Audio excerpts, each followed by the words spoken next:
Salut chers nageurs, chères nageuses. Aujourd'hui, on va voir comment gérer un 200 mètres en crawl. Donc, cette vidéo, elle va se découper en plusieurs parties. Première partie, comment faire un 200 mètres crawl sans parler du chrono, sans parler des contraintes chronométriques. Et la deuxième partie, c'est comment gérer un 200 mètres crawl chrono. Par exemple, si tu es en compète ou si tu dois passer un test, le BNSSA ou autre.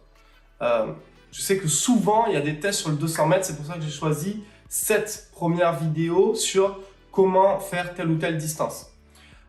C'est un concept de vidéo qui a l'air sympa, c'est-à-dire comment gérer, par exemple, je pourrais faire d'autres vidéos sur comment gérer un 100 mètres papillon, comment gérer un 200 mètres papillon, comment gérer un 400 crawl, comment gérer un 1500 crawl. Donc, si ce concept de vidéo te plaît, n'hésite pas à mettre un pouce bleu. Ce qu'on va faire, c'est que dès que je vois qu'il y a 1000 pouces bleus en dessous de cette vidéo, ça veut dire que le concept aura plu, donc je pourrais me permettre de développer. Si ça vous plaît pas, ça vous plaît pas, tant pis. Si ça vous plaît, aussi, n'hésitez pas à vous abonner, le petit pouce bleu bien sûr, et la partager avec vos amis. Ça me permettra de développer ce concept. Donc, sans plus tarder, 200 mètres crawl. Moi, j'estime qu'à partir de 200 mètres, tu as un bon bagage en crawl en termes d'endurance. C'est-à-dire, si tu es capable de nager 200 mètres, il n'y a rien qui va t'empêcher de nager 400 mètres, 800 mètres, etc. Tu es déjà sur ta meilleure base d'endurance. Parce que ça veut dire que tu es capable de maîtriser ton rythme. Donc, pour être capable de nager un 200 mètres crawl sans se fatiguer, si aujourd'hui ton objectif c'est juste d'atteindre cette distance, il faut que tu comprennes que tu dois gérer ton rythme. Et souvent, ça arrive beaucoup en stage. Il y a des nageurs qui viennent, qui me disent je sais nager que 25, que 50 ou voire même 100 mètres, mais au bout de 100 mètres, je suis oxy. En fait, si tu es capable de nager 25, c'est juste une question d'organisation. Il faut que tu organises ton souffle, ton énergie, ton endurance et comment tu répartis ton énergie également. Donc là, tu as deux choses avant tout à bien maîtriser. La première chose que tu dois maîtriser parfaitement, c'est ta respiration. Donc, un exercice simple que tu peux répéter pour bien maîtriser ta respiration. Donc, le cycle expiration, inspiration, expiration, inspiration. C'est tu prends une planche, tu la mets au bout de tes doigts et tu fais du crawl à un bras. Et tous les deux coups de bras, tu viens placer une inspiration. 25 mètres où tu nages avec le bras droit et tu places une inspiration à chaque coup de bras droit. Enfin, tous les deux coups de bras droit. Et 25 mètres où tu fais exactement la même chose mais du côté gauche. Donc, tu maîtrises cet aspect, tu le répètes. Tu dois souffler sous la surface, inspirer hors de la surface.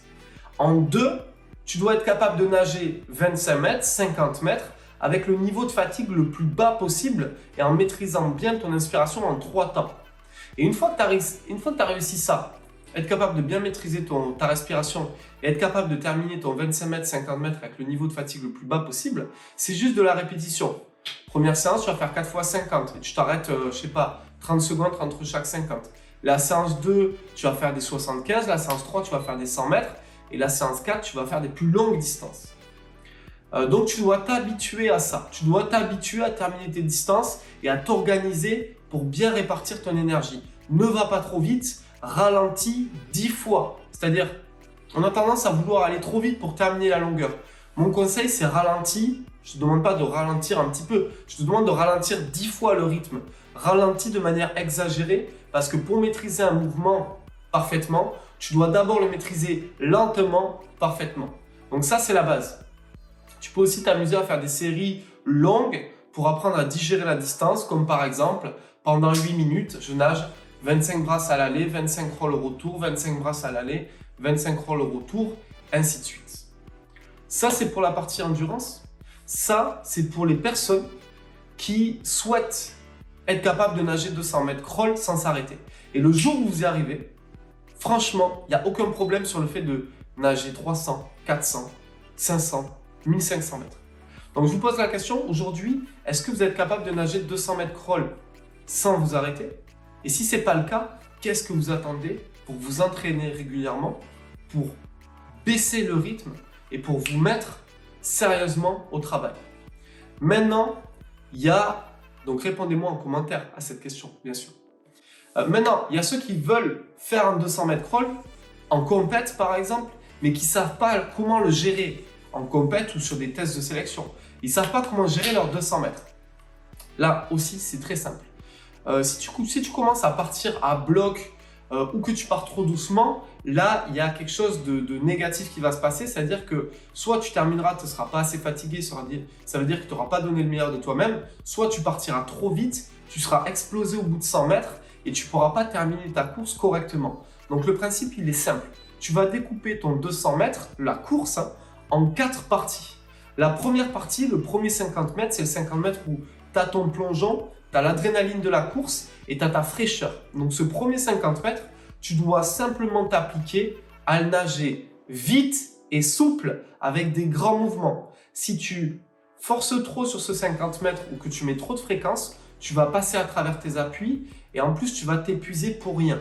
Il suffit simplement de partir vite et souple, bien nager, tu places ton amplitude, tu places ta nage, tu places tes appuis, un petit battement derrière bien efficace qui entraîne ta nage et voilà, tu essayes de vraiment rester dans la course sans trop mettre d'énergie, sans te cramer.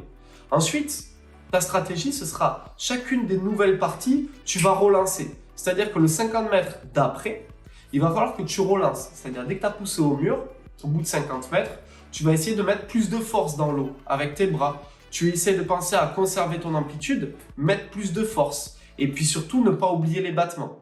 Et ensuite, le troisième 50 mètres, là, tu peux te permettre de forcer le battement.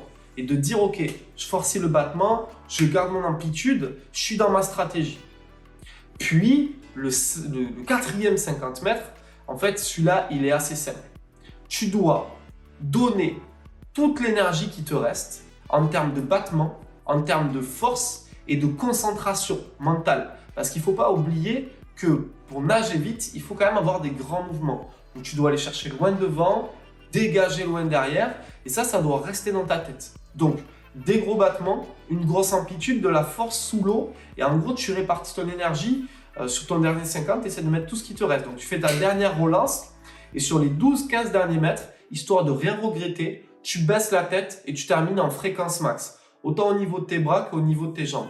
Comme ça, tu ne regrettes rien, tu as plié ta course, tu as respecté une stratégie et surtout, voilà, tu n'es pas déconcerté, tu sais qu'est-ce que tu dois faire à l'entame de ton 200 mètres puisque tu as ta stratégie. Donc là, je vous en propose une. Maintenant, libre à vous avec l'expérience de doser votre stratégie comme vous le souhaitez. Mais en général, il y a un principe. Et ce principe, on va terminer la vidéo là-dessus parce qu'il est assez intéressant. C'est, si tu veux avoir confiance en toi, si tu veux être capable de surmonter le 200 mètres, déjà, pas te prendre la tête psychologiquement.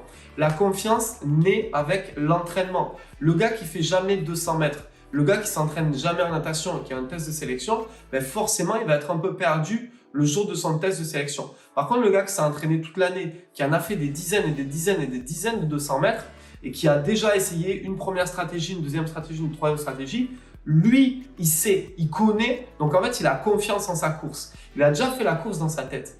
Et il a déjà fait plusieurs fois. Donc, il y a beaucoup moins d'erreurs qui peuvent arriver et il va beaucoup mieux savoir gérer. Donc, la logique, c'est la confiance vient en s'entraînant. Donc, entraînez-vous régulièrement si vous avez des courses comme ça à préparer, etc.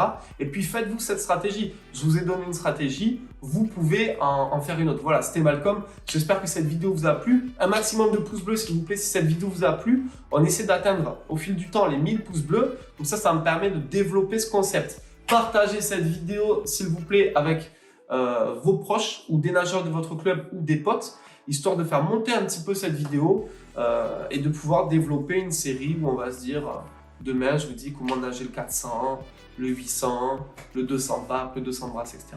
Voilà. Bon entraînement à tous. On se dit à la prochaine pour des prochaines vidéos. C'était Malcolm. Ciao, bye.